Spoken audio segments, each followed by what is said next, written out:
Bilbo Televisión, señores.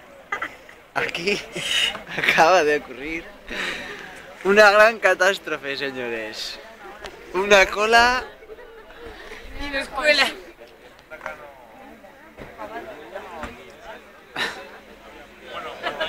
inmensa.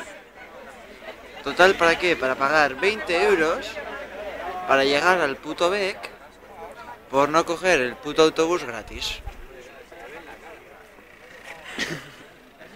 Aquí la gran organización del festival.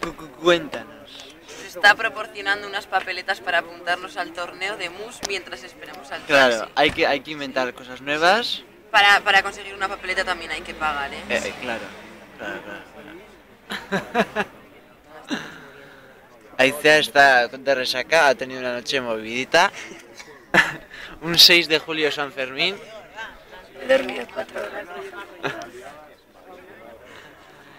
Y ha dormido 4 horas. ¿Con el pañuelico donde? ¿En la cabeza? ¿O cómo?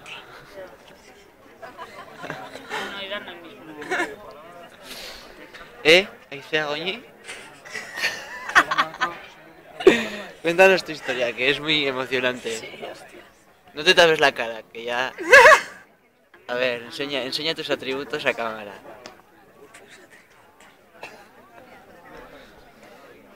Bueno, despide conexión. Espera. Despídela. Gracias, Rebeca.